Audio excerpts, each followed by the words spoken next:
It's time for Apple Farm Chatter, your podcast for all things Apple Farm Service, the latest ag news, dealership events, and upcoming trends. Put on your work clothes. Apple Farm Chatter begins now. Hello and welcome to another episode of Apple Farm Chatter. Myself, Kent Holmes, joined with Travis. How are you doing, Travis? Doing well, Kent. Awesome. And we have a special episode today. We are going undercover crops. And today we're going to be joined today by Michael Watercutter with Mercer Landmark. Michael, thanks for joining us today. I appreciate you having me here. Yeah. So we had an interesting topic to cover today. One that farmers, some of you might know about, some might be the first time you're kind of getting more in depth with it. And a second topic, which a lot of you probably are not that well in depth with today, we're talking cover crops, and we're going to talk about carbon credits with Mr. Michael. So I guess first off, Michael, thanks for joining us. Yep, thanks for having me. Appreciate it, and excited to talk a little bit more about carbon credits and cover crops. Yeah, so I guess we should start off. Michael, I mentioned Mercer Landmark. What do you do over there? So yeah, I'm a conservation agronomist. I am technically an employee of American Farmland Trust through a grant in partnership with Mercer Landmark. I look like a Mercer Landmark employee 99% of the time. So well, you're wearing the Mercer shirt. Yep. You got the hat, so yep. you fooled us. You're properly branded. Right. Yeah. You're going undercover. Yep. So my position is kind of funded through National Fish and Wildlife Foundation. I've been with Mercer Landmark AFT for just over 2.5 years now in this position, and we'll be going on another 3 years with the Conservation Agronomist at Mercer Landmark. So a lot of my position is kind of helping educate growers on cover crops, soil health, anything that we have available in programs through our partnership with Truterra, which is a Land O'Lakes sustainability branch. So we work with them closely on just different avenues for incentives on cover crops, educational events on soil health, and then carbon marketing as well. And I also do just helping guys get familiar with different mixes of cover crops. Why do we want to use this certain cover crop versus another? Make sure we have the right blends and make sure we have a good plan ahead of planting the cover crop and terminating it. So we just do kind of a well-rounded things around that. So kind of sounds like anything at all to do with anything you're wondering about. It's just ask you, it sounds like, and you'll be able to get to the right person too. Anything around sustainability, cover crops, soil health, reduced tillage, that's kind of my main points for Mercer Landmark customers. Okay. Well, I think we're going to start you off with a quick docuseries that we created for the point of view from the weed. Yep. And then we come back from that, we will dive right into cover crops. How's that sound? Sounds good. I guess I've always been an outcast. We don't want you here. Get out of our yard. I've been able to make my way over the years, but it's getting tougher now. No room here. All taken by sunflowers. Best be on your way now. A new docuseries following the life of a single thistle, just trying to blow with the wind. Last spot taken by that blade of ryegrass. Sorry, kid. The weed has always gotten a bad rap, but with the practice of cover crops, good luck catching any breaks. Streaming late fall across most major fields. Cover Up, the cover crop story. Your chance to experience life from the side of the weeds. I just don't know how much longer I can hold on. Guess for now I'll just keep moving on. Such a sad story. It's getting harder and harder for Mr. Weed between herbicides and between cover crops, and It's not good for them. It's not good for them. It's good, but we thought that would be a good leeway into cover crops. Yeah. So I guess we should start, Michael.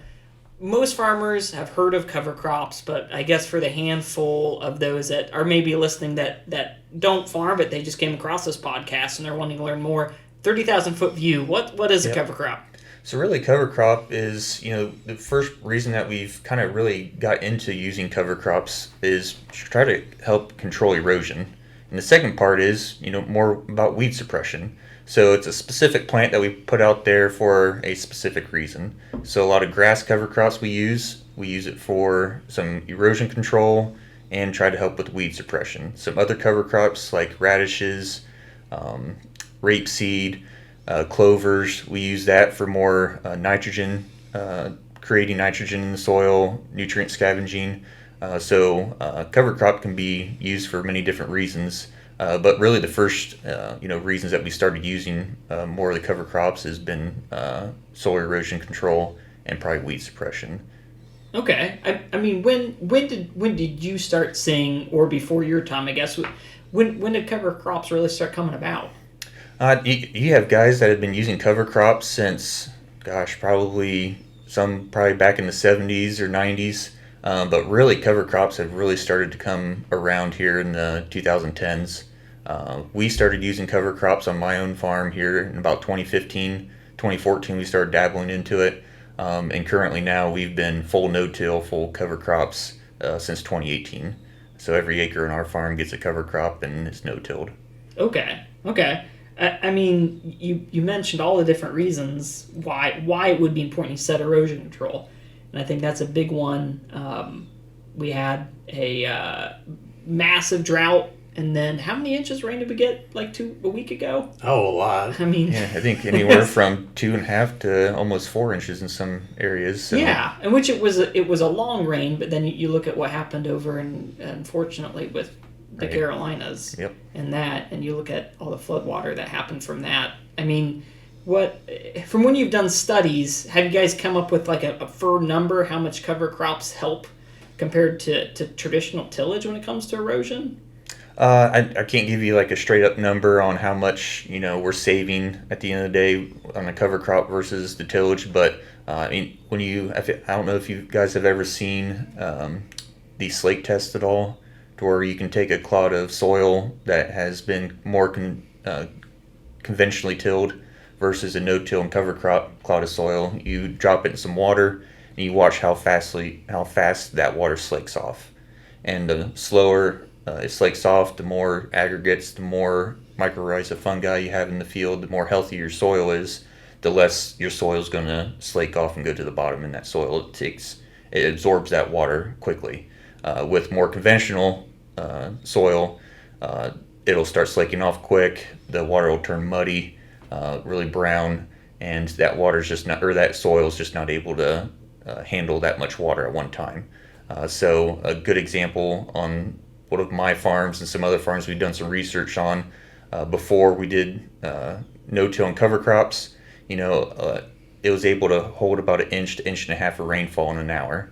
Now some of these soils are able to hold 4.5 to 6 inches of rainfall in a 1 hour period. So just because we've reduced our tillage, gone to either no-till or just some vertical tillage with the adoption of some cover crops, we've been able to really help with the water infiltration and the water holding capacity in that field. Which to me, that seems to make a lot of sense the way these weather patterns have been. I mean, look at what's happened the last couple of years. We've right. had periods of drought, followed by rapid periods of rain, followed by another long period of drought. Yeah. So it makes sense. If you have something that can hold that 4 inches of rain or 6 inches of rain that we got 2 weeks ago, right here in Ohio and a little bit of Indiana, if you can hold that when we have this dry spell, especially if it's going to be a dry winter, when you want to get that, right, when you really want to get that water table and subsoil. Yeah, I wish we could just get it, an inch over a 24-hour period or 2 inches over a 36-hour period, but it seems like sometimes we get 4 inches in 25 minutes. So anything that we can do to help keep that soil in place is money back in our pocket by not seeing it go down the stream and down the ditches. Yeah, and so Travis and I were researching, and I guess, Travis, how many types of cover crops did you see when you were here? Oh, there was a huge list. One even sent me that I saw some entries I didn't even see. There's clover, there's rye, and there's radishes that I saw pop out primarily. Yeah. But then you had sunflowers. I mean, there's a huge list, and I'm looking at Ohio State. The extension has a nice long list of all these different cover crops, but it's almost too much. So, I mean, what do you suggest if someone's saying, I'm interested in going to cover crops? What should I do? Because you said there's different cover crops for every type of situation. Yes. If I'm a farmer, where should I go? What should I do? Start simple, start small, and start with cereal rye. That is something that can grow on top of a table with a little bit of water, and it'll grow. And it's also something that's very easy to kill.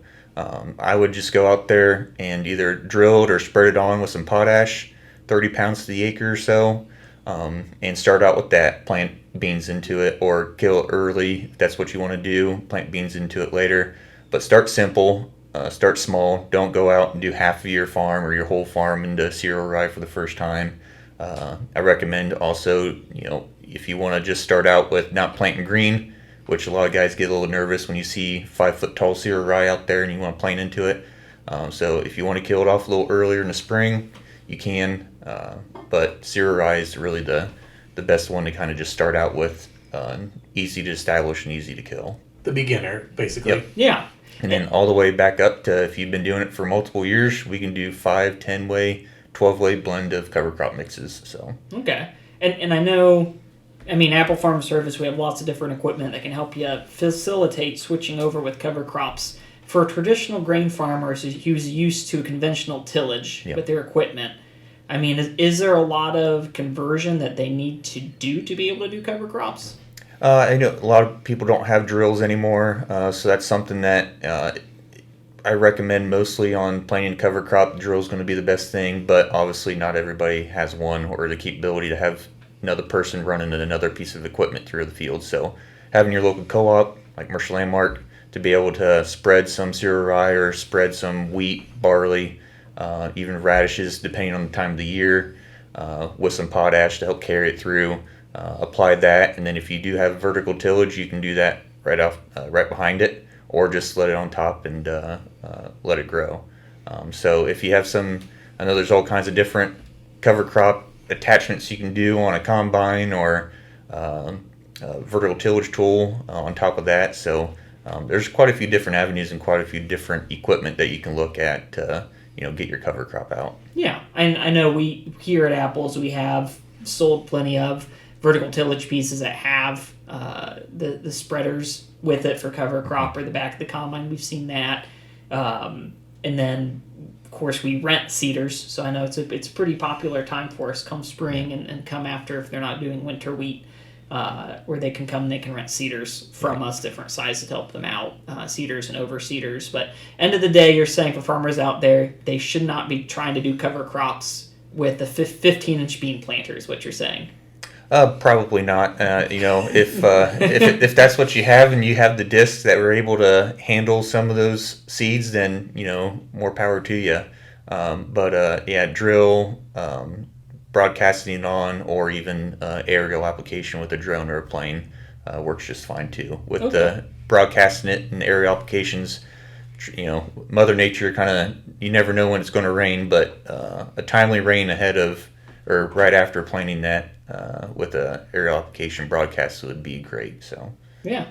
We even have, I think, our Helio drones. You can even get broadcast seeders on them too. So there's lots of options out there. And I know you mentioned erosion, nutrient, weed control, and they're saying great. It holds water. It might hold some nutrients in. It might break up ground.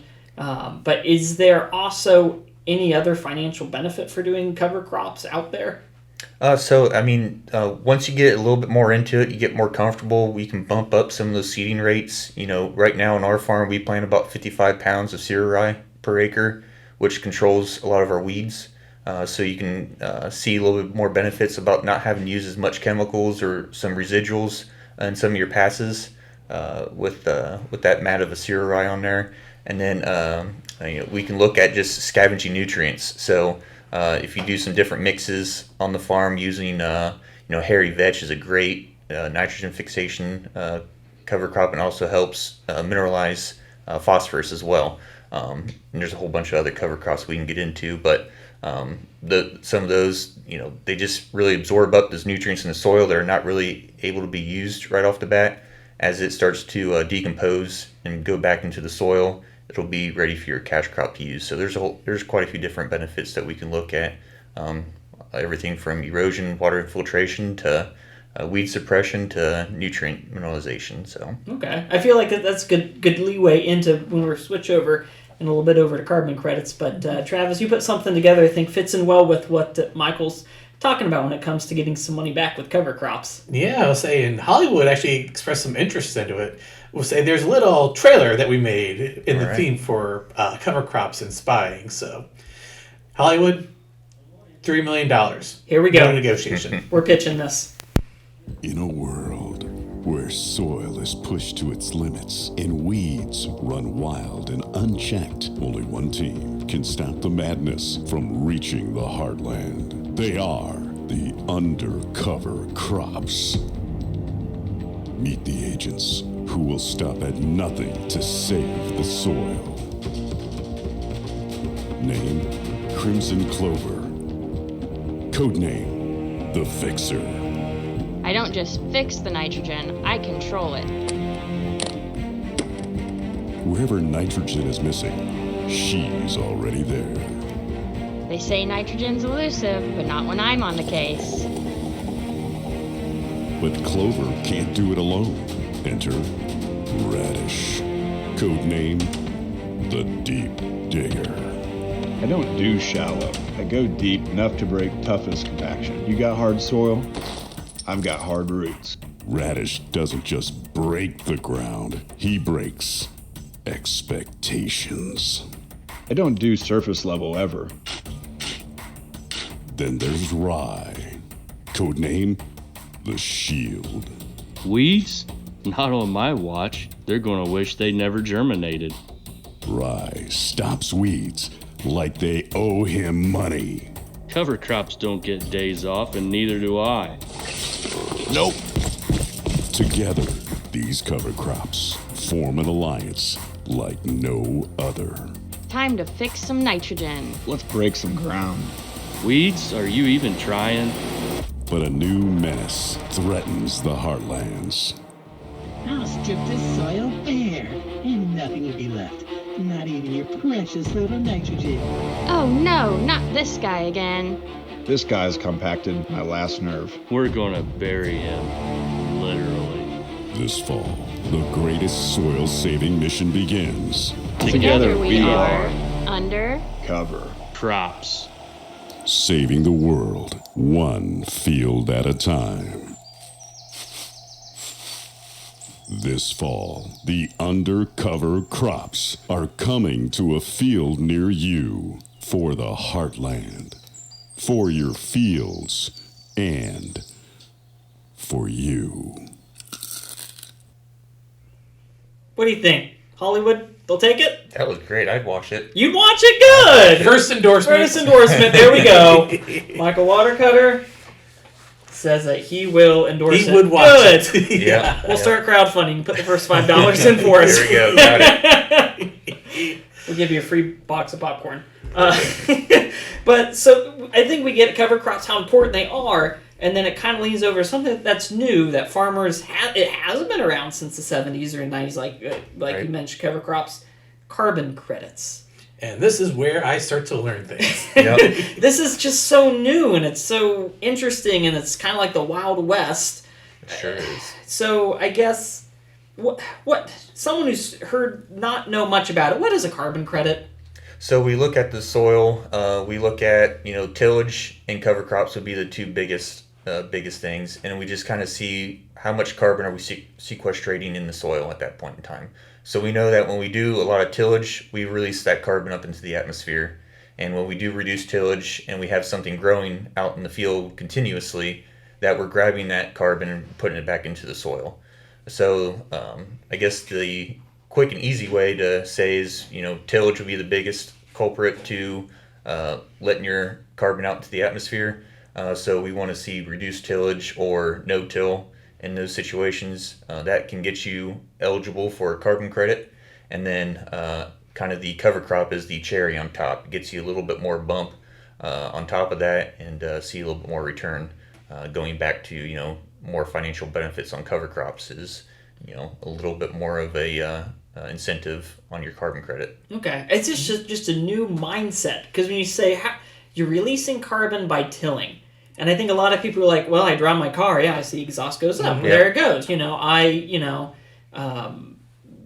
They're burning oil. Yeah, I get it. It's, there's smoke. It's going up. It's gonna, but tillage. Well, it's just dirt, right? So I guess explain that. What do you mean by when you till, you're releasing carbon? Yep, so when we're doing tillage or soil respiration, kind of goes up, you're putting oxygen into the soil, and in turn that carbon is just being released, that carbon dioxide is getting released up into the atmosphere. So by doing that reduced tillage, we're keeping it down into the soil. By adding that living root year round, we're collecting that out of the atmosphere, a lot of that CO2 out of the atmosphere, and putting it back out down into the soil, where really we want to keep it and create a healthier soil with that carbon there.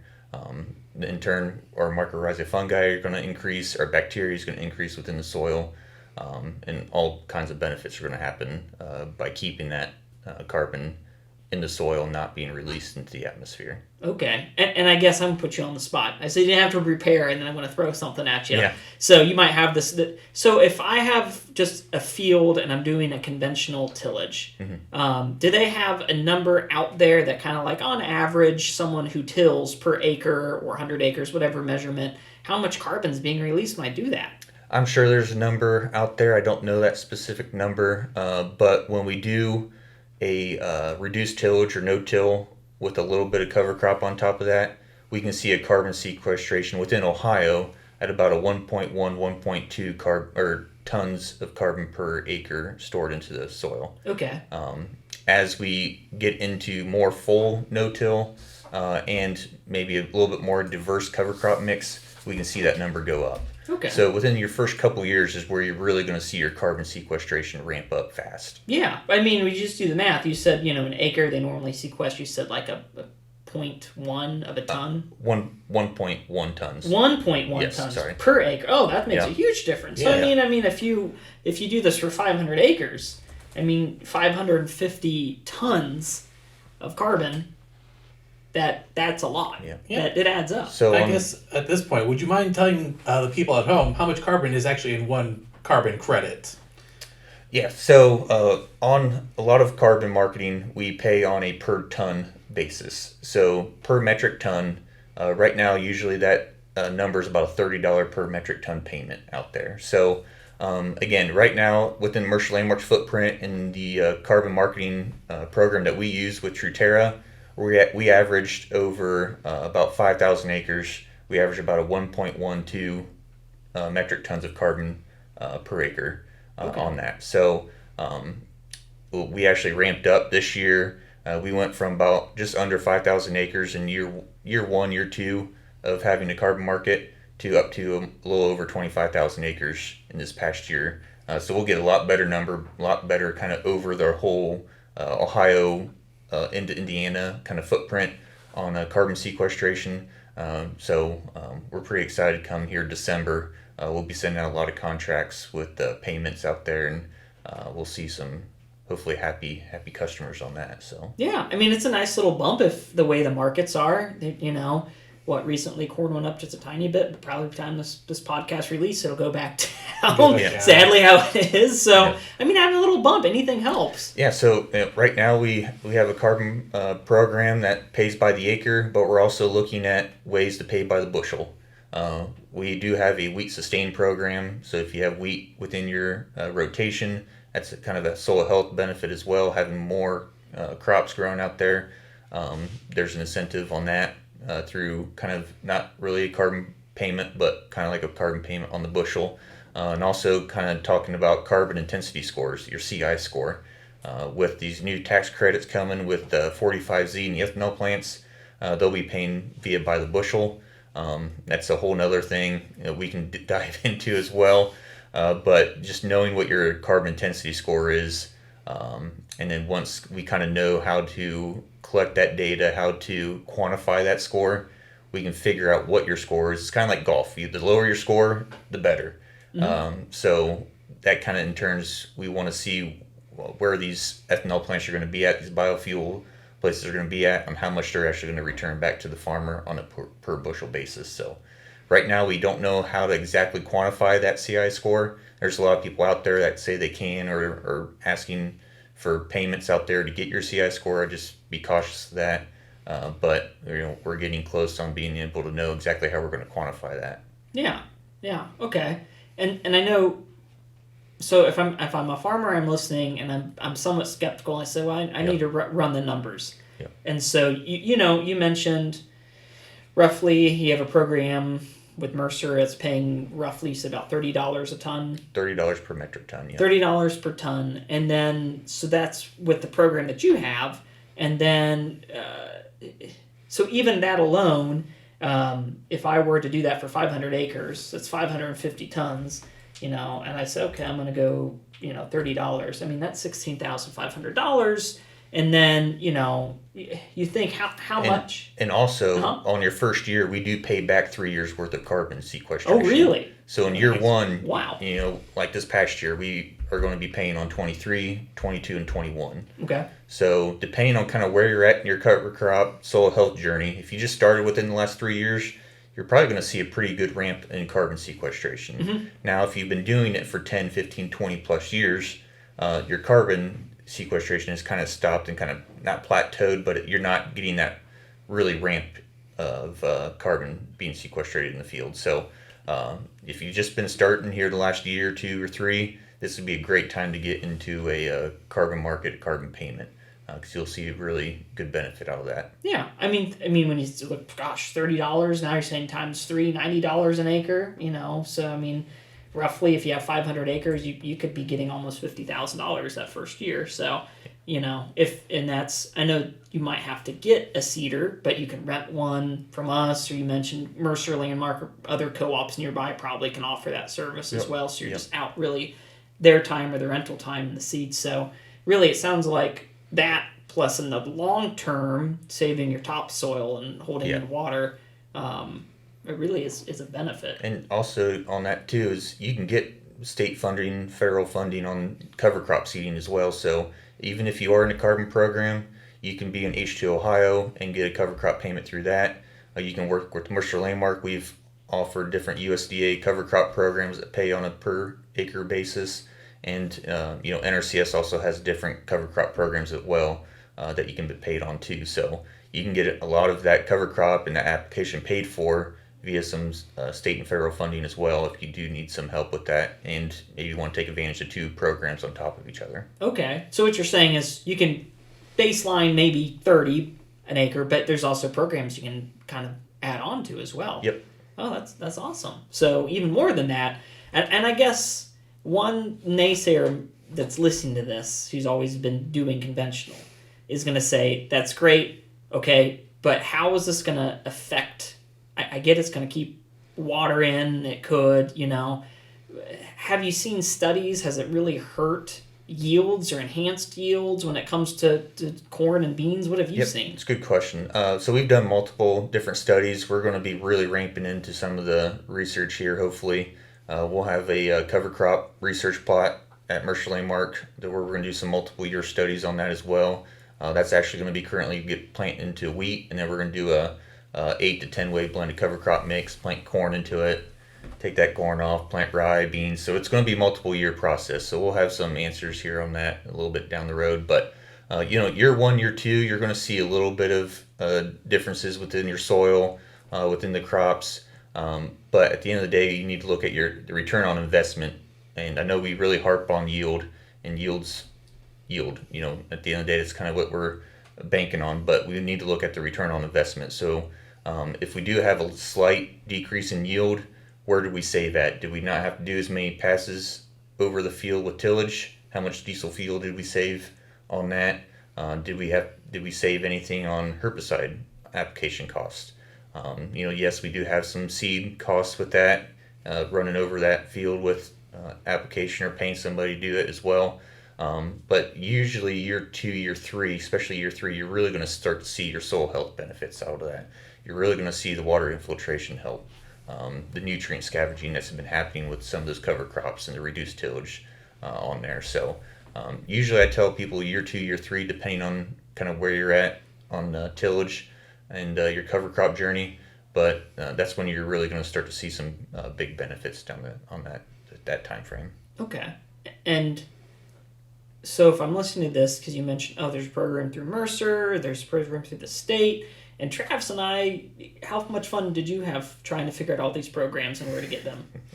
Oh, I lost chunks of hair trying to figure out. You can tell that there are huge bald spots right now. Because we noticed it is the Wild West. I mean, you mentioned there's private companies that offer this. The state offers this. You mentioned Mercer Landmark, with the company that you work with sounds like is a private company. Yep. So is there an easy way to kind of walk yourself through which ones I can apply for and the steps?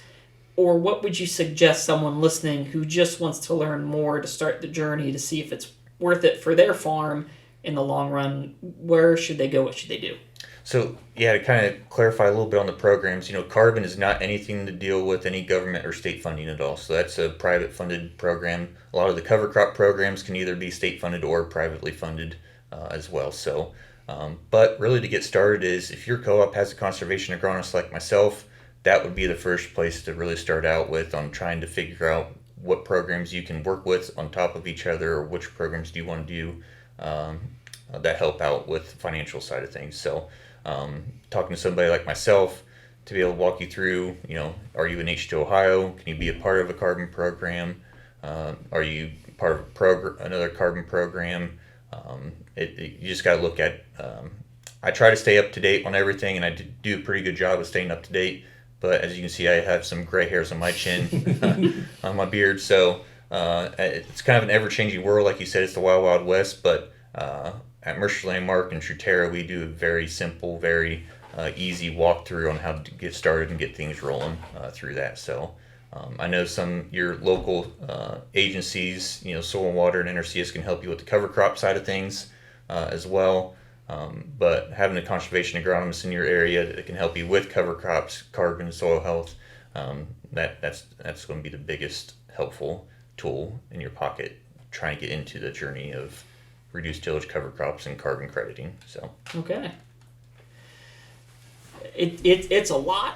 And if you seem overwhelmed, it sounds like the short answer is ask Michael. If you live in this area, you can ask Michael. Or if you don't live in this area, reach out to your co-op and see if they have someone who does what Michael does with conservation. Yep. Somebody out there has to know how to help you. That's what we're trying to say. Yep. There's somebody out there. You can find them. They'll be out there to help you. So awesome. Now we wanted to leave you with we have a quick little game. Quick little game for you before you take off. Another second movie trailer to listen to that I could endorse. We used up all our crowdfunding for that one. So, like you said, you're interested. So put some money in, and we'll maybe we'll make a sequel too. So, are you ready for your game? Sure. Okay. Thank you so much for taking the time to appear on our latest episode of Apple Farm Chatter. And because we like your style so much, we thought we'd let you win a couple of prizes. In order to claim your prize, you need to pick the right key to unlock our giant gold safe that we just wheeled in. This wonderful You can choose right from over three here. of the keys presented to you. One of these keys will open up the safe where your glorious prize awaits you. But the other keys unlock a ticket on the 1015 to Loser Town. Are you sure that's the key you want? Oh, which one? 1, 2, 3. That scuffed up and 2. tiny 2, okay. sneaky key? The old one. Well, if you put it in the safe, you'll see that you've chosen correctly and have won the earth-changing gift of a box of barley. That's Nice. right. With this exquisite prize, you can really step up your culinary game. Cook them in a microwave, toss them in the oven, or create a masterpiece that you can decorate with the raw barley. We know that a prize like this is quite exciting, so we'll also throw in an Apple Farm Service branded tumbler. That way you can stay hydrated as you start conquering the culinary world. Ladies and gentlemen, let's give it up for our grand prize winner one more time. And congratulate them on their brand new box of barley. Woo! Apparently barley's not as popular as I thought when I went to pick it up. That was the first one to take off the shelf. So I think the expiration date's still good on it. Yeah, I'm sure it's fine. Yeah, barley lasts forever, right? Yep. Yeah. Of course. Yeah, you're good. Make some soup with it. I'll say, and we do have the tumbler. We'll just give it to you when we actually have access to it. Yeah. All right. Perfect. We're not gaslighting you, we swear. Well, Michael, we really do appreciate you taking the time, coming here, talking to us about cover crops and carbon credits. I think, Travis, you learned something new today? I'm sure I did. I did. There's no quiz, so don't worry. But I appreciate you having me here, and excited to hear any input that you guys have, and hopefully you guys learned something today. So. Yeah, we did. We hope you that are listening will learn a little bit more, and if you want to learn more about cover crops, carbon credits, if you want to reach out to Michael, how can they contact you? You can look at Mercer Landmark's website. My email is michaelw@mercerlandmark.com, and you can just get a hold of me, and I can answer about any question you got about cover crops, soil health, carbon credits. So sounds good. Now, Travis, how else can they find Apple Farm Service and all that we do? Oh, if you want to find Apple Farm Service, you can find us on Facebook, on YouTube, on Instagram. Do we have a Twitter anymore? We do not have an X anymore. X, my bad. X. Oh. I just dated myself. Oh, man. But if you want to catch Apple Farm Chatter, you can go on Spotify, RSS, YouTube, and wherever podcasts are.